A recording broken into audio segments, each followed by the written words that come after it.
Welcome and good evening, race fans. The clock is ticking down to the start of today's practice session here at the Marina Bay Street Circuit, the setting for this weekend's Singapore Grand Prix. You have to say, since its inaugural Grand Prix back in 2008, Singapore has been a great Formula One success story.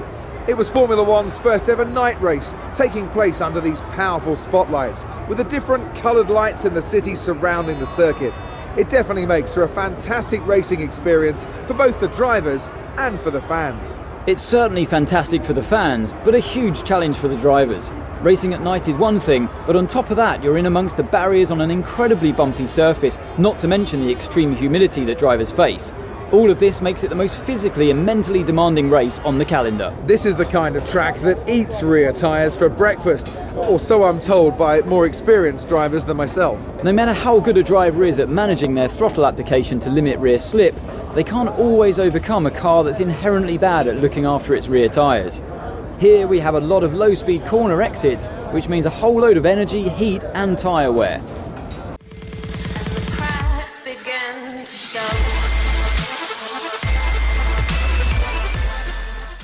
Hello everyone, my name is Scott and welcome to the Verstappen career. We're here at Singapore, and as you could see then very briefly, I topped the driver's standing during the practice session, and I was very happy about that because it meant that I had a lot of pace and that the car was well suited this track in a way.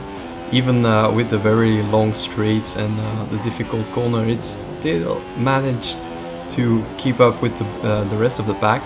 I didn't really see, to be honest, if it was because they were on prime tires and I was on options or something.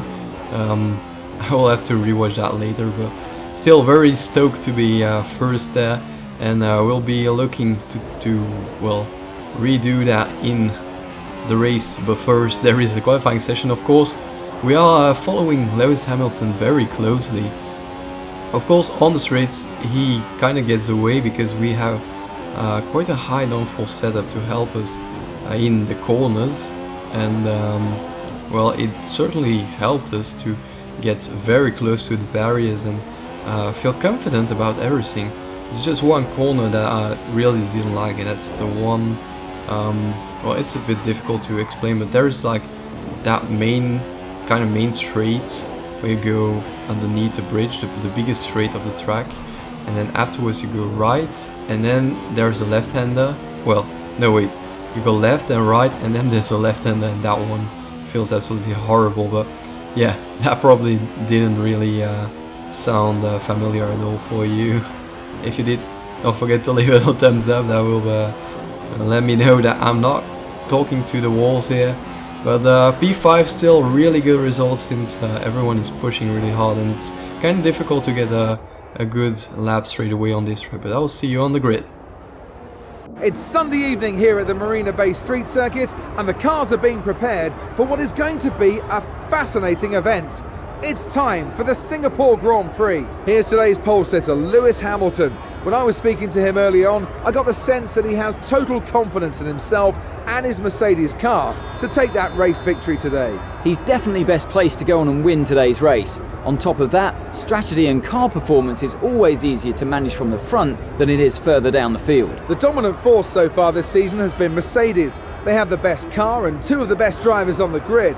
It's hard to not see them maintaining their ascendancy throughout the rest of the season. Mercedes have such a great setup, they have great leadership, and in Lewis and Nico they have two drivers that are capable of winning the World Championship. I guess their hardest challenge is trying to manage the intense competition between their drivers. So here we are then on the grid, right behind the two Mercedes and the two Ferraris. A really difficult task for us to try and overtake even one of them, but even the Williams are trying to get in front of us. Bottas is there, Vettel is on our inside, but somehow we manage to get in front of him. We get the P4 here, and we are right behind Raikkonen as we kind of lose the back end a little bit there, but unfortunately no harm done till now.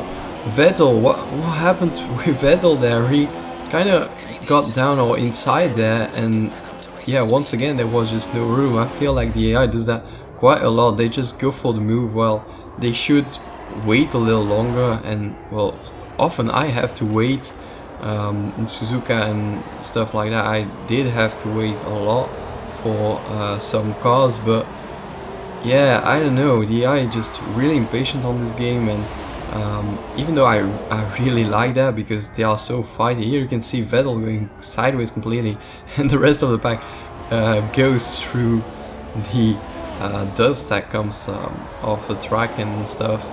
But yeah, here you can see Vettel start. He brakes quite early, as you can see. Kimi Räikkönen gets off a lot quicker than him, and then he brakes even more into the corner, and we can just easily get past him. But here then, very quickly, he just gets so much more speed all of a sudden. And here he goes completely off track, as you can see. He went down our inside, so yeah, I don't know. He went down our inside, but then he braked quite hard, and then he just was kind of off track. But nothing happened in the first stint, so we're already going to the pits now.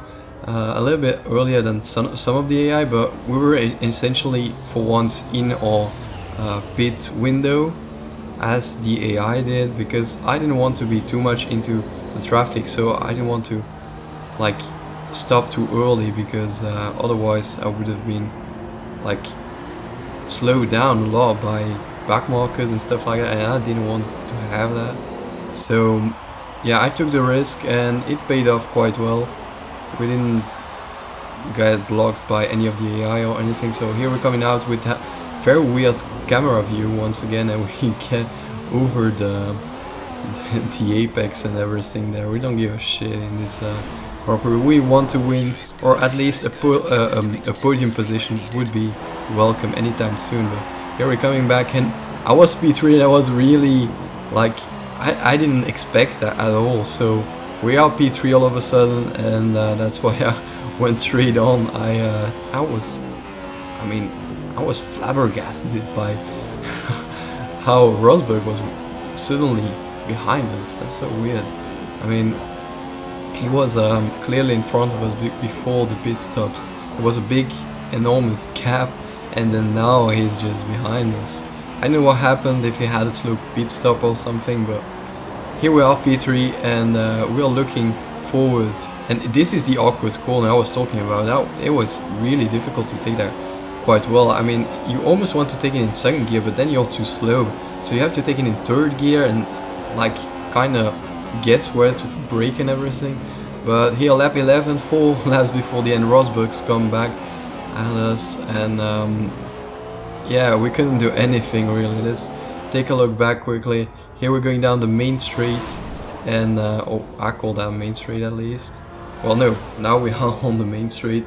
Well, it's that, at least it's the longest straight. If you don't want to call it the main straight, it's the longest straight. And yeah, he's already alongside us. No, he's even already past us. Now he's around our outside, and well, he made a mistake really easily there. Awesome shot though, from the helicopter here.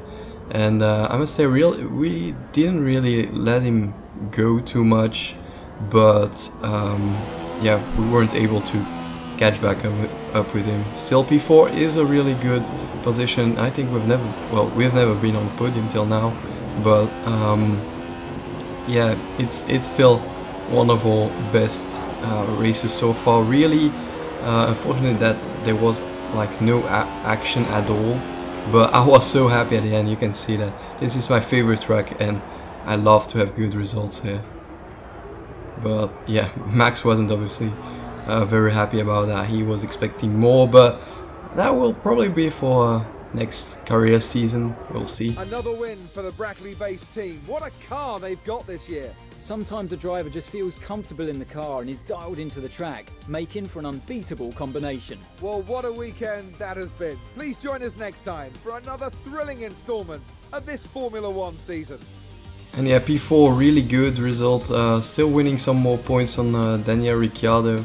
And yeah, we'll see how this all will end at the end of the season. I hope you enjoyed this video, and I'll see you next time, guys. Bye bye.